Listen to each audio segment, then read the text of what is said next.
এটা কি বাংলাদেশের ইতিহাসে বিগত 10-15 বছর আগের থেকে ধরে এই পর্যন্ত দেখছেন?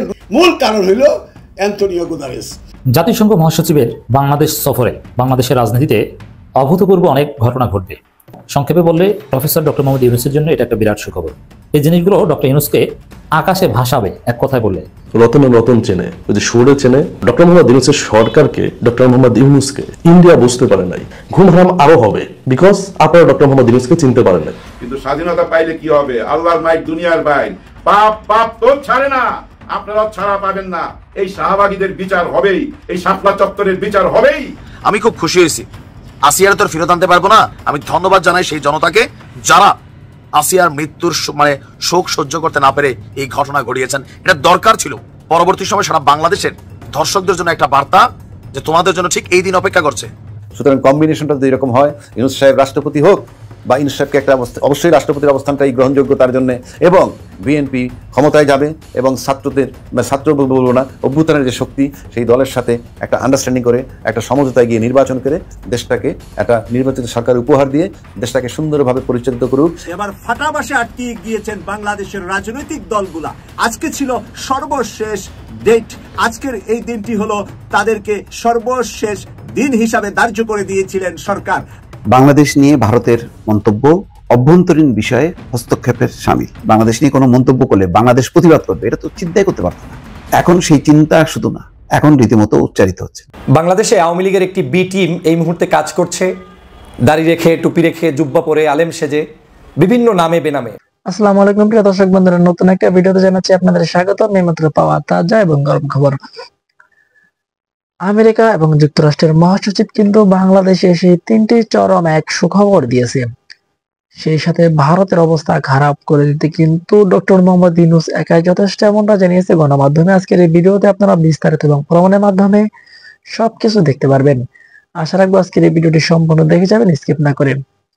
আমি আর বেশি কথা না বাড়িয়ে আপনাদের বিস্তারিত ভিডিওতে নিয়ে যাবো। তার আগে আপনাদের কাছে ছোট্ট একটা রিকোয়েস্ট থাকবে, যারা এরকম ভিডিও দেখতে পছন্দ করে দ্রুত এই চ্যানেলটি সাবস্ক্রাইব করে পাশে থাকা বেল আইকনটি বাজিয়ে রাখবেন। ইতিমধ্যে যারা সাবস্ক্রাইব করে দিয়েছেন তাদের জানাচ্ছি অসংখ্য ধন্যবাদ। প্রিয় দর্শক বন্ধুরা, চলুন এই ভিডিওতে লাইক করে বিস্তারিত ভিডিওটি মোবাইলের স্ক্রিন থেকে ধারাবাহিকভাবে একের পর এক দেখে আসি। কম্বিনেশনটা যদি এরকম হয়, ইউনূস সাহেব রাষ্ট্রপতি হোক বা ইউনূস সাহেবকে একটা অবশ্যই রাষ্ট্রপতির অবস্থানটাই গ্রহণযোগ্য তার জন্য, এবং বিএনপি ক্ষমতায় যাবে এবং ছাত্র বলবো না, অভ্যুত্থানের যে শক্তি সেই দলের সাথে একটা আন্ডারস্ট্যান্ডিং করে একটা সমঝোতায় গিয়ে নির্বাচন করে দেশটাকে একটা নির্বাচিত সরকার উপহার দিয়ে দেশটাকে সুন্দরভাবে পরিচালিত করুক। এই দেশের রাজনৈতিক শক্তি, সেটাই আমাদের কাম্য। এবং এটা করতে পারলে কোনো সন্দেহ নাই, বাংলাদেশের রাজনৈতিক স্ট্যাবিলিটি বা রাজনৈতিক অস্থিরতা বলতে আমরা যেটা বুঝি, পলকে সেটা শেষ হয়ে যাবে। অভ্যুত্থান যেটা হইলো, পতিত সরকারকে সরানোর জন্য যে অভ্যুত্থানটা হইলো, সেই অভ্যুত্থানের যে শক্তিটা ছিল, সেই শক্তিটা আমি দেখেছি যে আজকে বাংলাদেশ সবচেয়ে যে বড় দল, তাদের যে সভানেত্রী মানে বাচ্চা চেয়ারপারসন, তার প্রতি যে সম্মান প্রদর্শন করেছে, এবং তাকে সম্পর্কে যখন আমি দেখেছি 2024-এর সশস্ত্র বাহিনী দিবসে যখন ওখানে দেখা হলো আমাদের আজকের প্রফেসর ইউনূস সাহেবের সাথে এবং দুজন উপদেষ্টা আসিফ মাহমুদ এবং নাহিদ তাহিদ, তারা যে সম্মান বেগম জিয়ার প্রতি প্রদর্শন করেছে, তাতে মনে হইল যে এই শক্তিটা বিএনপির মতো একটা শক্তিকে খুব শ্রদ্ধা ভরে বা শ্রদ্ধার চোখে তারা দেখেছে তখন। এবং তারা এমন কথাও বলেছে যে বেগম খালেদা জিয়াকে মুক্ত করতে পেরে তারা নিজেদেরকে গর্বিত মনে করে। আমরা সেটা দেখেছি। এটার মানে হচ্ছে মনে হয় যে ওই যে অভ্যুত্থানের যে শক্তিটা, অভ্যুত্থান ঘটানোর যে শক্তিটা, তারা বিএনপির মতো একটা শক্তির উপরে নির্ভরশীল হয়ে উঠেছিল, হয়ে উঠতো, আরও বেশি নির্ভরশীল থাকতো। এটা আমার কাছে প্রতীয়মান হয়েছিল। কিন্তু এখানে যখন ওই রাষ্ট্রপতি অপসারণ করতে গিয়ে বিএনপির পক্ষ থেকে বক্তব্য আসলো যে রাষ্ট্রপতিকে অপসারণ করলে সাংবিধানিক সংকট হবে, সেখানেই বোধহয় একটা ফাটল তৈরি হয়েছে। এবং সেই ফাটলের কারণে সময়ের ব্যবধানে আমার কাছে মনে হয় আজকে সেই অভ্যুত্থানের শক্তি এবং বেশ জোরে সোরে তারা একটা রাজনৈতিক দল করে ফেলেছে। সেই রাজনৈতিক দল করে ফেললে যে কালকে তারা ক্ষমতায় যাবে আমি নিশ্চিত নয়। নির্বাচন করলে তারা ক্ষমতায় যাবে নো। কিন্তু তারা কেন এই দলটা গঠন করলো? তারা এই দলটা গঠন করছে মূলত আমার কাছে যেটা মনে হয় ফ্যাসিস্ট সরকারের বিরুদ্ধে। কারণ ফ্যাসিস্ট সরকারের কর্মকাণ্ড এখনও চলমান। ফ্যাসিস্ট সরকারের বিরুদ্ধে, এবং ফ্যাসিস্ট সরকার যদি আবার মাথাচাড়া দিয়ে ওঠে তাহলে তাদেরকেই আক্রমণ করবে, সেটাকে রেজিস্ট করাটা হলো তাদের এখন অন্যতম লক্ষ্য। আরও লক্ষ্য আছে, এটা হলো অন্যতম লক্ষ্য। এটা তাদেরকে উৎসাহিত করছে এবং এটা করতো না যদি নির্বাচিত এক্সিস্টিং যে দলগুলো ছিল, সবচেয়ে বড় দল বিএনপি, সেই বিএনপি যদি এদেরকে শেল্টার দিত, কন্টিনিউ করতো, তাইলে বোধহয় এরকম উদ্যোগ তারা নিত কি নিত না সেটা আমি জানি না, কিন্তু তারা অনেকখানি আশায় তাদের বুক ভরত। এখন আসি আমি যে কথা আজকে বলতে চাই, এই অভ্যুত্থানের যে শক্তিটা, সেই শক্তি কিন্তু একটা শক্তি। তারাই আজকে ডিমান্ড করতেছে ডিসেম্বরে নির্বাচন দেওয়া যাবে না, বিচারের আগে নির্বাচন করা যাবে না। তার মানে এই যে কথাগুলো বলতো তার একটা শক্তি, এবং বিএনপি একটা বড় শক্তি। আজকে নির্বাচন হোক আর 1 বছর পরে নির্বাচন হোক, তারা কিন্তু নির্বাচন করলেই ক্ষমতায় যাবে, এবং তাদের নির্বাচন চাওয়া সেটাও যৌক্তিক, কারণ তারা ক্ষমতা কেন্দ্রিক দল। কিন্তু এই যে অভ্যুত্থানের যে শক্তি, তারা তো তাদের নিরাপত্তা চিন্তা করে, তারা তাদের নিরাপত্তাটা যদি বিএনপির কাছ থেকে পায়, আমার কাছে মনে হয় না তারা খুব বেশি এইরকম এন্টি বিএনপি ডিমান্ড, যেমন বিএনপি বলতেছে সংসদ নির্বাচন আগে, ওরা বলতে স্থানীয় নির্বাচন আগে, বিএনপি বলতেছে সংস্কার মোটামুটি করে নির্বাচন, ওরা বলতেছে সংস্কার বিচার হওয়ার পর এই লড়াইগুলো দূর করতে হবে। এবং এই লড়াইগুলো দূর করার অন্যতম রাস্তা যেটা আমি দেখি, সেটা হলো বিএনপির মতো বড় দল এবং এই অভ্যুত্থানের যে শক্তি, এদের মধ্যে একটা আন্ডারস্ট্যান্ডিং খুবই জরুরি হওয়া দরকার, খুবই জরুরি বলে আমি মনে করি। এবং সেটা যদি হয়ে যায়, তাহলে কি হবে, যে আন্ডারস্ট্যান্ডিং করে যদি একটা নির্বাচন করে, সেই নির্বাচনটা যখনই হোক, সেই নির্বাচনে বিএনপি ক্ষমতায় যাবে, কোনো সন্দেহ নাই। বিএনপির ভাবা উচিত এরপরে সেকেন্ড শক্তি এখন কিন্তু সেই অভ্যুত্থানের শক্তি। তো অভ্যুত্থানের শক্তির সাথে যদি একটা আন্ডারস্ট্যান্ডিং করে বিএনপি রাষ্ট্রীয় ক্ষমতায় থাকবে, এবং অভ্যুত্থানের যে শক্তিটা তারা যদি বিরোধী দলে থাকে, বিএনপির জন্য প্লাস পয়েন্ট হইল ওই যে মাথা চারা দিয়ে যদি উঠতে চায় ওই শক্তি, তাহলে কিন্তু এই অভ্যুত্থানের যে শক্তিটা তারা কিন্তু রেজিস্ট করবে, এবং বিএনপি যদি তাদেরকে শেল্টার দেয়, ভাইস ভার্সা, দুইজনে মিলে যদি ফ্যাসিস্ট সরকারের বিরুদ্ধে ইউনাইটেড থাকে, তাহলে ইউনূস সরকার না থাকলেও কিন্তু তাদের বিচার করায় কোনো বাধা হবে না। এবং এই ফ্যাসিস্ট সরকার যদি দমন করতে পারে পার্মানেন্টলি, তাহলে সময়ের ব্যবধানে আওয়ামী লীগ নির্বাচন করুক কি করবে না তাদের ব্যাপার, কিন্তু ফ্যাসিজম বিরোধী লড়াইটা চূড়ান্ত হবে যদি এইভাবে একটা নির্বাচন করে একটা নির্বাচিত সরকার ক্ষমতায় থাকে। পাশাপাশি যদি ইউনূস সাহেবকে একটা সম্মান দিয়ে রাষ্ট্রপতির মতো পদে রাখা যায়, তাহলে তো সোনায় সোহাগা। তাতে দেশটা এমন একটা রাজনৈতিক শক্তিটা এমন একটা জায়গায় গিয়ে দাঁড়াবে যে এই শক্তিকে সবাই গুরুত্ব দিবে। আমি সারা জীবন মবের বিরোধিতাকারী, বাট জীবনেই প্রথম একটা মবের পক্ষে আমার অবস্থান নিলাম। তবে আমরা চাই আমাদের আমজনতার জন্য এই মবের কর্মকাণ্ড ঘটাইতে না হয়। রাষ্ট্রের পুলিশ, রাষ্ট্রের আইন শৃঙ্খলা বাহিনী সরকারি দায় দায়িত্ব নিয়ে এরকম ঘটনা ঘটাবে। আমি খুব খুশি হয়েছি। আসিয়ার তো ফেরত আনতে পারবো না, তার যারা ধর্ষক আছে এদেরকে তো চাইলে আর কালকে আমরা ওই যে মাটির নিচে কোমর গাড়তে পারবো না, কারণ তারা জেলের মধ্যে খুবই হেফাজতে আছে। বাট এদের যে বাড়ি ঘর, পৈতৃক ভিটা বাটি সম্পত্তি সবকিছু আমরা চাইলেই তছনছ করে দিতে পারি। আমি ধন্যবাদ জানাই সেই জনতাকে যারা আসিয়ার মৃত্যুর শোক সহ্য করতে না পেরে এই ঘটনা ঘটিয়েছেন। এটা দরকার ছিল। পরবর্তী সময় সারা বাংলাদেশের ধর্ষকদের জন্য একটা বার্তা যে তোমাদের জন্য ঠিক এই দিন অপেক্ষা করছে। তুমি ঘটাবা, তুমি মনে করবা আমি জেলে আছি, আমার বউ বাচ্চা বাড়িঘর নিরাপদ থাকবে। No, never. গোষ্ঠী সহ আমরা রফা দফা করে দিব, এটা করা উচিত। আই এম সরি, বাট আমি এটার বিপরীতে আজকে অবস্থান নিতে পারি নাই। আপনার সিএমএচে আমাদের আসিয়া যখন না ফেরার দেশে চলে গেছে, অলরেডি তাকে তার যে আদি নিবাস শ্রীপুরের সোনাইকুণ্ডিতে জানাজা শেষে ছোট্ট দেহটাকে দাফন করা হয়েছে। আমার পশম দাঁড়া যাচ্ছে, চোখে পানি আসতেছে, কারণ আমার নিজের একটা মেয়ে আছে ভাই, ছোট্ট 9 বছরের ইলিয়া, নাইম ইলিয়া। আপনারা যে অংশটা দেখেন, ইলিয়া হচ্ছে আমার মেয়ের নাম। একজন বাবার কাছে তার কন্যা দুনিয়ার সবচেয়ে বড় একটা সম্পদ, যার যার অবস্থান থেকে কলিজার টুকরা সন্তান। এখন এই ঘটনা ঘটার পর যখন তাকে গ্রামের বাড়িতে নেওয়া হয়েছে, হাজার হাজার মানুষ এখানে আপনার এই জানাজায় অংশগ্রহণ করছে। এরপর এই ঘটনায় অভিযুক্ত তার যে বোনের জামাইয়ের বাড়ির, শ্বশুরের বাড়িটারি যারা আছে, এদের বাড়িতে বিক্ষুব্ধ জনতা আগুন দিয়েছে। রাত 8:45টার দিকে বাড়িটি আগুন দিয়ে জ্বালিয়ে দেওয়া হয়েছে। আমরা মনে করি যে এটা খুবই পারফেক্ট একটা সিদ্ধান্ত নিয়েছে। তবে এখানেই শেষ না, এখানে আমরা শেষ হইতে চাই না। গোসা ক্ষোভ থেকে আসলে কথাগুলো আসে। আমি আমার ব্যক্তিগত জীবন থেকে বলি না যে আমি সবসময় আইনের শাসন প্রতিষ্ঠার পক্ষে। ডক্টর ইউনূস সরকারের প্রতি আমার একটা বিশেষ আবেদন। দেখেন, সংস্কার শব্দটা মানুষের অ্যালার্জি শব্দ কিন্তু বানাই ফেলছেন। বাট একটা কাজ করেন স্যার, ডক্টর আসিফ নজরুল, আপনি একটা কাজ করেন, আপনাকে জনতার কাঠগড়ায় কিন্তু দাঁড়াইতে হবে, এটা মনে রাখেন। আপনারা যা করছেন, রাজনৈতিক দলগুলো আপনাদেরকে ছাড়বে না, বাট জনগণকে আপনারা পাশে পাবেন। একটা কাজ করেন, আসিয়ার দিয়ে যাত্রা করেন। এরকম কোনো ঘটনা করবা, কোনো ধরনের ছাড় নাই, অন স্পট ঘটনা প্রমাণিত, ধরে আসো রেসকোর্স ময়দান, সারা বাংলাদেশের ক্যামেরা সেট করো, এদের নুনু লাগায় 2-3 কেজি ইট লাগাই দাও, তারপর পুরো শরীরে লবণ মরিচ আরামসে লাগাই দাও। তারপর চিল আসবে, কাক আসবে, শকুনি আসবে, এরা বলবে আল্লাহ আমার নিয়ে যাও, কিন্তু কেউ নিবে না। সারা পৃথিবী তাকায় দেখবে এদের পরিণতি কি হয়। একটা বিচার শুধু করেন, বন্ধ হয়ে যাবে। আপনি এই লোমের আইন দিয়ে বন্ধ করতে পারবেন না স্যার। জাতিসংঘ মহাসচিবের বাংলাদেশ সফরে বাংলাদেশের রাজনীতিতে অভূতপূর্ব অনেক ঘটনা ঘটবে এবং সংক্ষেপে বললে প্রফেসর ডক্টর মোহাম্মদ ইউনূসের জন্য এটা একটা বিরাট সুখবর। প্রফেসর ইউনূসের যে সংস্কার চেষ্টা, এই জন্য তার যতদিন ক্ষমতায় থাকার প্রয়োজন সংস্কার করার জন্য, দেশকে কাঙ্ক্ষিত লক্ষ্যে পৌঁছানোর জন্য নানান রাজনৈতিক চাপ বা দেশি বিদেশি চাপ বা ষড়যন্ত্র উপেক্ষা করে যতদিন ক্ষমতায় থাকা উচিত, ততদিন ক্ষমতায় থাকতে জাতিসংঘ মহাসচিবের এই সফর তাৎপর্যপূর্ণ ভূমিকা পালন করবে। ডক্টর ইউনূসকে আরো টেকসই করবে, আরো শক্তিশালী করবে। হাসিনা বা অনেক নির্বাচিত সরকারের ভাগ্যে জোটেনি জাতিসংঘ মহাসচিবকে বাংলাদেশে আনা, এটা সবাই পারে না। আর ডক্টর ইউনূস দায়িত্ব নেওয়ার কয়েক মাস পরেই জাতিসংঘ মহাসচিব বাংলাদেশে চলে আসলেন। আর জাতিসংঘের যে অ্যাক্টিভিটি, তাদের যে দৃষ্টিভঙ্গি, তাতে এই ডক্টর ইউনূস টাইপের সরকার প্রধানের সাথে একটা চমৎকার এনগেজমেন্ট হবে, এটা একেবারেই প্রত্যাশিত। সেটা হচ্ছে দর্শক, এর আগে জাতিসংঘ মহাসচিবের সফরের আগেই বাংলাদেশের রাজনীতিতে জাতিসংঘের গুরুত্ব অনেক উচ্চতায় আগে পৌঁছানো হয়েছে। কিভাবে? জাতিসংঘের পক্ষ থেকে সেনাবাহিনীকে নিরস্ত্র আন্দোলনকারীদের উপর গুলি চালাতে সতর্ক করা হয়েছিল, যাতে গুলি না চালালে জাতিসংঘের শান্তিরক্ষী মিশনে সুযোগ সুবিধা পাওয়ার রাস্তা বন্ধ করে দেওয়ারও হুমকি দেওয়া হয়। এর মানে বাংলাদেশের যে পট পরিবর্তন, তাতে জাতিসংঘের একটা ভূমিকা ছিল। এবং হাসিনার যে গণহত্যা, আওয়ামী লীগের যে গণহত্যা, তার তদন্ত প্রতিবেদনও জাতিসংঘ মহাসচিব আসার আগেই তারা পাবলিশ করেছে মানবাধিকার কমিশনের ফ্যাক্ট ফাইন্ডিংস মিশন। এই বিষয়গুলো বাংলাদেশের রাজনীতিতে জাতিসংঘকে অনেক বেশি প্রাসঙ্গিক করেছে, প্রাসঙ্গিক করে গ্রাউন্ড তৈরি করে তারপরে প্রফেসর ইউনূস এসেছেন। দেখেন, জাতিসংঘ অনেক ক্ষেত্রে প্রাসঙ্গিক না, অনেক ক্ষেত্রে কাজ করতে পারে না। জাতিসংঘের অনেক লিমিটেশনস আছে। যেমন হাসিনা ক্ষমতায় থাকতে হাসিনাই জাতিসংঘকে তেমন গুনতো না। ওবায়দুল কাদের জাতিসংঘের কার্যকারিতা নিয়ে তুচ্ছতাচ্ছিল্য করতেন এবং জাতিসংঘ নখদন্তহীন বাঘ এরকম কথাবার্তা বলতেন যে এদের কিছু হয় না, এরা কিছু করতে পারবে না।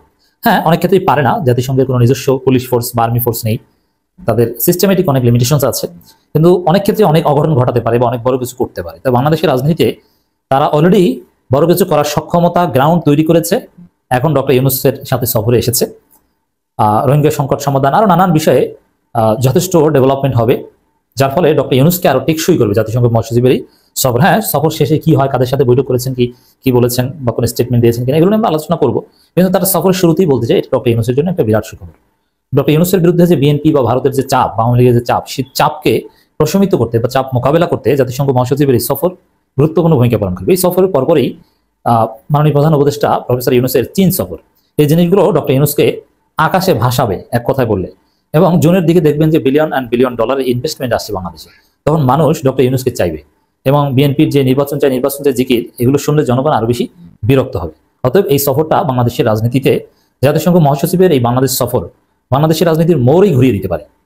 দেখবেন ওই যে বিএনপির যে নির্বাচন জিকির, এগুলোর পক্ষে জাতিসংঘের মহাসচিব কিছু বলবে না, তিনি সংস্কারের উপর জোর দিবেন এবং সংস্কার প্রক্রিয়াকে সমর্থন করে যাবেন। এবং অলরেডি জাতিসংঘের পক্ষ থেকে সংস্কার প্রক্রিয়ায় সহযোগিতা করার কথা আগে বলা হয়েছে। তো এটা কি বলা যায় যে জাতিসংঘ মহাসচিবের সফর বাংলাদেশের রাজনীতির মোড় ঘুরিয়ে যাবে। পররাষ্ট্র মন্ত্রণালয়ের একজন কর্মকর্তা ব্রিফিং করেছেন, সেখানে বলা হচ্ছে বাংলাদেশ নিয়ে ভারতের মন্তব্য অভ্যন্তরীণ বিষয়ে হস্তক্ষেপের শামিল। ভারত এখন মোটামুটি বাংলাদেশে অংশগ্রহণমূলক নির্বাচন হওয়া উচিত, সংখ্যালঘু বিষয় নিয়ে বারবার তারা উচ্চারণ করছে নানা বক্তব্য। কিন্তু এটা ঠিক, এইসব বক্তব্য বিনা চ্যালেঞ্জে আর সাড়া হচ্ছে না। অর্থাৎ আগে বাংলাদেশ নিয়ে কোনো মন্তব্য করলে বাংলাদেশ প্রতিবাদ করবে, এটা তো চিন্তাই করতে পারতো না। এখন সেই চিন্তা শুধু না, এখন রীতিমতো উচ্চারিত হচ্ছে। যখনই প্রশ্ন করা হচ্ছে তখনই কিন্তু পররাষ্ট্র মন্ত্রণালয় সাফ বলে দিচ্ছে। যেমন ওই জয়শঙ্কর বলছিল সংখ্যালঘু নিয়ে, তো বাংলাদেশের তহিদ হোসেন পররাষ্ট্র উপদেষ্টা বলছে যে বাংলাদেশের সংখ্যালঘুর বিষয়টা বাংলাদেশের, এটা ভারতের বিষয় না। তো ভারতের সংখ্যালঘুর বিষয় যেমন ভারতের, বাংলাদেশের বিষয় না, ঠিক সেইভাবেই উত্তর দিয়ে দিছে। এখন এই উত্তর পাল্টাপাল্টি চলছে। এইটুকুই যা বলা যায় যে একটা দেশ তার আত্মমর্যাদাটা হলো খুব গুরুত্বপূর্ণ। আপনি লড়াই করতে পারবেন না, কিন্তু তাই বলে আপনি বিনা চ্যালেঞ্জে বিনা লড়াইয়ে আপনি হার মেনে নেবেন, সেটা হবে না। এখন সেটা কিন্তু হচ্ছে। বাংলাদেশের অভ্যন্তরীণ বিষয়াদি নিয়ে অযাচিত মন্তব্যের পুনরাবৃত্তি রোধে ভারত সরকার প্রয়োজনীয় পদক্ষেপ নেবে বলে আশাবাদ ব্যক্ত করেছেন পররাষ্ট্র মন্ত্রণালয়ের মুখপাত্র রফিকুল আলম। তিনি বলেন, এই ধরনের মন্তব্য অযাচিত এবং বিভ্রান্তিকর। বৃহস্পতিবার প্রেস ব্রিফিং এ এই কথা বলছেন রফিকুল আলম। ভারতের পররাষ্ট্র মন্ত্রণালয়ের ব্রিফিং এ বাংলাদেশের সংখ্যালঘু নির্যাতন সংক্রান্ত মন্তব্যের এক প্রশ্নের জবাবে রফিকুল আলম বলছেন, গেল 7 মার্চ বাংলাদেশ নিয়ে ভারতের পররাষ্ট্র মন্ত্রণালয়ের মুখপাত্র যে মন্তব্য করেছেন সেটি দৃষ্টিগোচর হয়েছে। বাংলাদেশের নির্বাচন, আইন শৃঙ্খলা এবং সংখ্যালঘু সংক্রান্ত বিষয় নিয়ে মন্তব্য করা হয়েছে। ওই যে নির্বাচনটা তারা অন্তর্ভুক্তিমূলক অর্থাৎ অংশগ্রহণমূলক নির্বাচন চায়। আগে কিন্তু শেখ হাসিনার আমলে ভুলেও তারা উচ্চারণ করেনি। যখন এই প্রশ্নটা আসে তখনই বলছে না না না, এটা তো ওই বাংলাদেশের আভ্যন্তরীণ ব্যাপার, ওই দেশের জনগণ, ওই দেশের সরকারের ব্যাপার, এটার ব্যাপারে আমরা কোনো মন্তব্য করবো না। এখন কিন্তু বাংলাদেশের কোনো বিষয় আর আভ্যন্তরীণ না, এখন বাংলাদেশের সব বিষয় হচ্ছে ভারতের বিষয়। সংখ্যালঘুটা ভারতের, বাংলাদেশে কেমনে নির্বাচন হবে সেটাও ভারতের চিন্তার বিষয়। সব বিষয় এখন তাদের হচ্ছে কথা বলতে হচ্ছে। এখন বাংলাদেশ কি করবে? বাংলাদেশও কথা বলতেছে পাল্টা, এই জবাব দেওয়া ছাড়া, পাল্টাপাল্টি ছাড়া তো আর কিছু হচ্ছে না। বাংলাদেশ মনে করে এগুলো একান্তই বাংলাদেশের অভ্যন্তরীণ বিষয়। ভারতের এ ধরনের মন্তব্য অযাচিত আখ্যায়িত করে মুখপাত্র আরো বলেন এটা অন্য দেশের আভ্যন্তরীণ ইস্যুতে হস্তক্ষেপের শামিল। এ ধরনের মন্তব্য বিভ্রান্তিকর এবং বাস্তবতার ভুল প্রতিফলন। সব দেশের সার্বভৌমত্ব, আঞ্চলিক অখণ্ডতা, আভ্যন্তরীণ বিষয় দিতে হস্তক্ষেপ না করার নীতিতে দৃঢ়ভাবে বিশ্বাস করে বাংলাদেশ। মুখপাত্র বলছেন যে পারস্পরিক শ্রদ্ধা, বিশ্বাস, বোঝাপড়ার ভিত্তিতে ভারতের সঙ্গে বন্ধুত্বপূর্ণ এবং গঠনমূলক সম্পর্ক গড়ে তোলার জন্য বাংলাদেশ প্রতিশ্রুতিবদ্ধ। সেই দৃষ্টিকোণ থেকে আমরা আশা করি ভারত সরকারের সংশ্লিষ্ট কর্তৃপক্ষ এই ধরনের মন্তব্যের পুনরাবৃত্তি রোধে প্রয়োজনীয় পদক্ষেপ নেবে। যেমন তারা বলে যে বাংলাদেশে একটা নির্বাচিত সরকার আসলে সম্পর্ক ঠিক হবে। আরে ভাই, বাংলাদেশে নির্বাচিত সরকার আসলো কি আসলো না সেটা বড় কথা না, ক্ষমতায় যে আসে তার সঙ্গে সম্পর্ক। ক্ষমতায় যে থাকবে সে বাংলাদেশকে, বাংলাদেশ জনগণকে রিপ্রেজেন্ট করে, সুতরাং সম্পর্ক তো তোমার করতেই হবে। তুমি সরকার উল্টানোর, পাল্টানোর তুমি কে? এই মন্তব্যগুলো কিন্তু পর্যন্ত তারা করছে। তো যাই হোক, এখন জবাব দেওয়া হচ্ছে, এটাই হলো আশাবাদ। আগে তো কখনো জবাব দেওয়া হতো না, সীমান্ত হত্যা হতো, নীরবে মেনে নেওয়া হতো, এখন মেনে নেওয়া হচ্ছে না, এখন এগুলোর উত্তর আসছে। হাসনাত সার্জিসদের গালি দেওয়া হচ্ছে এরকম একটা ভিডিও ছড়িয়ে পড়ার পর আমাদের জনপরিসরে একটা অসাধারণ, আমি এটাকে অসাধারণই বলছি, বিতর্ক ছড়িয়ে পড়েছে। সেটা হলো মত প্রকাশ বলতে আমরা কি বুঝবো, বাক স্বাধীনতা বলতে কি বুঝবো, এর চৌহদ্দি কতটা, এর সীমা কতটা। খুবই চমৎকার ডিবেট। আমি এটাকে খুব ছোট একটি ঘটনা না, এটাকে খুব বড় একটা ঘটনা হিসেবে দেখতে চাই, এবং এই আলাপটা আমাদের সমাজে চলুক। এই স্বাস্থ্যকর আলাপটা করার মাধ্যমে, এই ধরনের আরও আলাপ করার মাধ্যমেই আস্তে আস্তে আমাদের গণতান্ত্রিক ব্যবস্থাটা পুনরুদ্ধার আমরা করতে পারবো বলে মনে করি। ঘটনাটা আমরা হয়তো খেয়াল করেছি, গতকাল হাসনাত সার্জিসরা গিয়েছিলেন মাগুরার যে শিশুটি ধর্ষণের পর হত্যাকাণ্ডের শিকার হয়েছেন তার জানা যায়। একটু অফ টপিক, তারা হেলিকপ্টারে গেছেন সেখানে, এটা নিয়ে আলাপ টালাপ আছে। যাই হোক, সেই আলাপ আজকে সরিয়ে রাখি। এই দলটাকে আসলে কিছু ব্যাপারে সতর্ক হওয়া দরকার। যাই হোক, তারা যখন গেছেন সেখানে তারা জানাজায় অংশ নিতে যাচ্ছেন, এরকম একটা প্রস্তুতির সময়ের একটা ভিডিওতে একটা টিভি চ্যানেলে একজন নারী আর একজন পুরুষের কথোপকথন শোনা যায়। পুরুষ বলছেন যে সার্জিসরাও গেছে, তখন ওই নারী একটা গালি দিয়ে বলেন ওরা গেলেই বা কি, না গেলেই বা কি। এটা আসলে অন এয়ার হওয়ার কথা ছিল না, এটা কোনো একটা ভুলে, টেকনিক্যাল কোনো একটা ভুলে অন এয়ার হয়ে যায়, ফলে আমরা শুনে ফেলি এবং সেটা ছড়িয়ে পড়ে এবং এটা নিয়ে মূল বিতণ্ডা শুরু হয়। আমরা কেউ কেউ মনে করি যে তিনি গর্হিত অপরাধ করেছেন, কেউ কেউ মনে করি তিনি সেটা করেননি।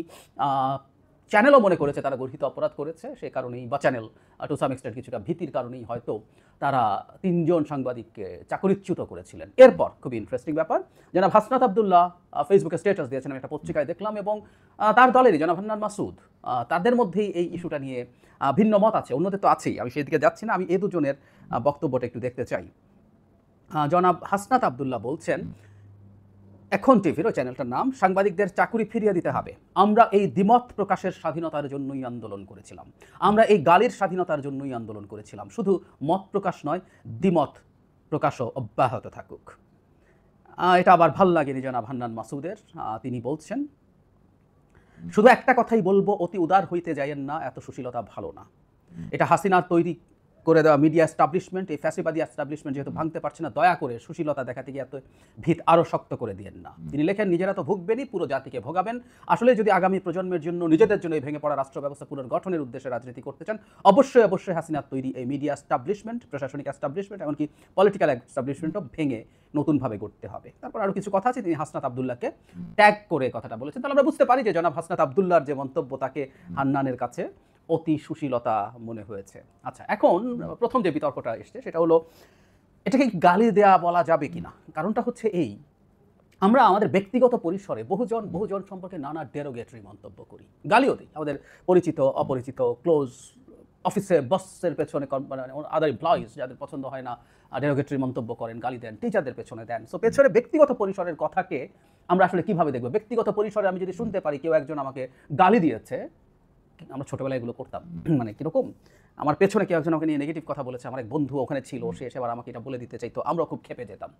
কিন্তু ব্যাপারটা এখন আমরা যদি ম্যাচিওর জায়গা থেকে চিন্তা করি, ব্যক্তিগত পরিসরের কোনো তথ্য যদি আমরা পাই, সেই পরিসরে অবমাননাকর ডেরোগেটরি মন্তব্য হতে পারে, গালি দেওয়া হতে পারে, সেটা কি বাকস্বাধীনতার মধ্যে পড়ে না? আমি মনে করি পড়ে।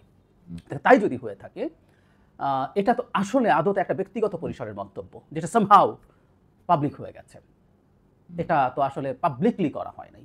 এটা যদি পাবলিকলি করা হতো তখন সেটা নিয়ে আরেক ডাইমেনশনের ডিফারেন্ট ধরনের আলাপ হতে পারতো। সো আমি এটাকে একেবারেই কোনো সমস্যা হয়েছে বলে মনে করি না। পাবলিকলিও হলে ব্যাপারগুলো কেমন দাঁড়াবে? হাসনাত যেটা লিখেছেন এই জায়গাটা নিয়ে কিন্তু অনেকে আপত্তি তুলছেন যে গালিরও স্বাধীনতা আছে, মানে গালির স্বাধীনতা আছে কিনা এটা নিয়ে ডিবেট। এবার আমরা যদি বলি পাবলিকলি যদি গালি দেওয়া হয়, মিন করে যদি গালি দেওয়া হয়, আমি পাবলিকলি দিচ্ছি মানে আমি আসলে এটা দায়িত্ব ওন করছি এবং আমি চাইছি জনগণ দেখুক আমি তাকে গালি দিচ্ছি। হাসনাত মনে করেন এই স্বাধীনতা আছে, এবং আমি দেখেছি অনেকে আবার একটা কথা বলছেন যে না, গালির স্বাধীনতা নেই। আবারও বলছি, এটা আমি মানে কোনো সমস্যাই মনে করি না, কারণ এটা একটা পাবলিক স্পেসের গালি, এটা প্রাইভেট স্পেসের গালি, এটা পাবলিকলি চলে এসেছে। পাবলিকলি দিলেও কি হতে পারে? প্রথম কথা হচ্ছে সাংবাদিকরা পারেন কি না পাবলিকলি এটা করতে, কারণ সাংবাদিকতার সাথে দায়িত্বশীলতার প্রশ্ন আছে। তারা একটা জায়গায় থেকে যখন কাজ করেন তাদের মধ্যে এক ধরনের নিউট্রালিটির প্রশ্ন আছে, সেটা কোনো একটা বিশেষ ব্যক্তি যার রাজনৈতিক মতাদর্শ আছে, রাজনৈতিক দল আছে, সেই ক্ষেত্রে তার এই ধরনের মন্তব্য একটা পক্ষপাতের পারসেপশন দেয়। সেই কারণে এটা নিয়ে আলোচনা হতে পারে, সমালোচনা হতে পারে। আর গালি দেওয়া নিয়ে কখনো কখনো আমাদের সমাজে এটা হয় যে আমরা আসলে গালিকে এখন অ্যাকসেপ্ট করতে শিখিনি, যদিও সারা পৃথিবীর বহু দেশে রাজনীতিবিদদেরকে বিশেষ করে প্রকাশ্যে গালি দেওয়ারও চর্চা আছে। সেটা নিয়ে খুব অভাবনীয় কোনো কিছু ঘটে যায় তা না। সুতরাং হাসনাত যে কথাটা বলছেন যে গালি দেওয়ার স্বাধীনতা আছে, আমি এটাকে খুবই চমৎকার একটা স্ট্যান্স বলে মনে করি। সম্প্রতি যে ঘটনাটা ঘটলো, এই গালি দেওয়ার ঘটনাকে কেন্দ্র করে চাকরিচ্যুতির পর পলিটিক্যালি অসাধারণ একটা স্ট্যান্স নিয়েছেন হাসনাত আমি বলে মনে করি। আমি হান্নান মাসুদের সাথে দ্বিমত প্রকাশ করি। শুধু হান্নান মাসুদ না, আরও অনেকেই আছেন যারা মনে করেন যে এটা অত্যন্ত গর্হিত কাজ হয়েছে। কথাগুলো রিপিটেশন হচ্ছে বারবার, তারপরে বলে রাখা ভালো, প্রাইভেট স্পেসের মন্তব্য পাবলিক হয়ে যাওয়ার কারণে আসলে মানে এটা নিয়ে আসলে কোনো আলোচনাই হওয়া উচিত না যে গালি দেওয়া হয়েছে। এটা প্রাইভেট গালি, প্রাইভেটলি আমরা প্রত্যেকে, এমনকি হাসনাত সার্জিসদেরকে গালি দেওয়া হয়েছে। আমি ধারণা করি, হলফ করে বলা যাবে না যে তারা তাদের অপছন্দের মানুষকে অন্তত প্রাইভেট স্পেসে কোনো ডেরোগেটরি মন্তব্য অ্যাটলিস্ট করেন। এটা হতেই পারে না। আমরা প্রত্যেকে করি, আমি করেছি, আমি বহু সময় করেছি। আমার যাকে পছন্দ তার পেছনে কথা, আমাদের কোনো খুবই মানে কোনো টিচারের পেছনে যাদেরকে আমরা পছন্দ করতাম না তাদেরকে পেছনে আমরা অনেক কথা বলেছি। এরকম আছে, কোনো ব্যক্তি হতে পারে, সেই কথাগুলো থাকতে পারে। কিন্তু প্রশ্ন হচ্ছে আমরা পাবলিকলি করছি কিনা। আওয়ামী লীগ যখন ক্ষমতায় ছিল সেই রেজিমের বহু লোকজনকে প্রাইভেট আলোচনায় প্রচুর মানুষ আমরা একত্র হয়েছি, কথা বলেছি, প্রচুর মানুষ তীব্র অবমাননাকর মন্তব্য করেছি, অনেকে গালিগালাজ করেছি, কিন্তু সেটা আমরা আবার পাবলিকলি করিনি। তো এখনও করি না। কেউ বলবেন যে আগে ভয় করেননি, এখন তো ভয় নেই, কিন্তু না, আমি এখনও করি না। এটা আমি মনে করি এটা আমার চিন্তা, এটা আমার জায়গা।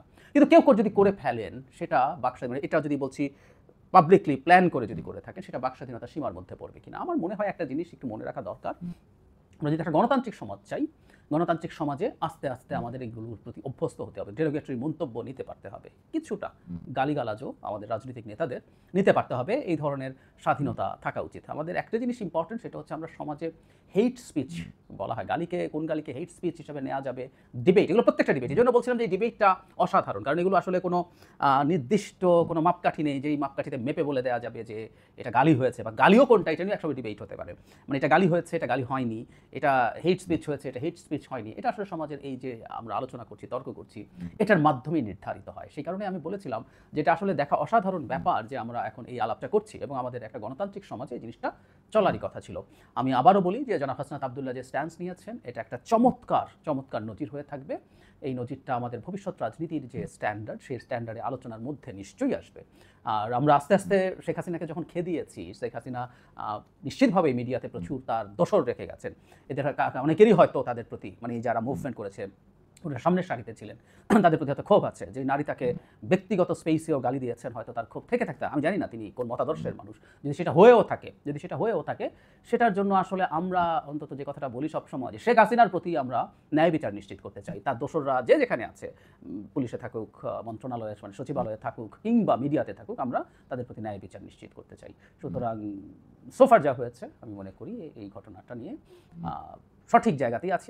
আমিও মনে করি তাদের চাকরিতে পুনর্বহাল করা উচিত। আমি জানি না এর মধ্যে হয়ে গেছে কিনা, না হলে আমিও সেই আহ্বান জানাতে চাই। আর আমরা একটা দ্বিমত প্রকাশের, ঝগড়া করার এবং আস্তে আস্তে একসময় অনেক টাফ গালিও যাতে আমরা দিয়ে ফেলতে পারি এবং সেটা সহ্য করতে পারি, সেটা চাইবো। কিন্তু সেটাও যদি হয়, আমি আমার ভিডিওতে এই কথা বহু আগে থেকে বলি, আমাকে সমালোচনা তো করতে পারেনি, আমাকে গালিও দিতে পারে, আমাকে দেন আপনারা অনেক বিভৎস গালি দেন, যেটা দেখে আমার স্বজনরা অনেকে কষ্ট পান, আমাকে বলেন আমি একেবারেই পাই না, আপনাদের সেই অধিকার আছে বলে মনে করি, এবং আমি এটুকু বলে শেষ করি আবারও, এটা আবার ভিডিও নিয়ে খুব খুশি হব যদি যে যে জায়গায় আপনি দ্বিমত প্রকাশ করছেন সেগুলো যদি প্রকাশ করেন। আমরা একটা আলোচনা বা ডিবেটের, ডিসকোর্সের সোসাইটি চাই। সুতরাং গালি বকাঝকা করতেই পারেন, কিন্তু ওটা আরও ভালো হয় করলে, যদি আপনি আমাকে আমার যুক্তি, আমার পয়েন্টের বিরুদ্ধে। প্রিয় দেশবাসী, শুরু থেকে শেষ পর্যন্ত যারা এই ভিডিওটি দেখেছেন সকলকে জানাই অসংখ্য অসংখ্য ধন্যবাদ। যারা এরকম নিউজ ভিডিওতে পেতে পছন্দ করেন তারা অবশ্যই এই চ্যানেলটি সাবস্ক্রাইব করে পাশে থাকা বেল আইকনটি বাজিয়ে দিবেন। যারা এখনও এই ভিডিওটি শেয়ার করেননি, এই ভিডিওটি দ্রুত শেয়ার করে সকলকে দেখার সুযোগ করে দিন। আজকের মতন এই পর্যন্ত, দেখা হচ্ছে পরবর্তী কোনো ভিডিও নিয়ে ইনশাল্লাহ।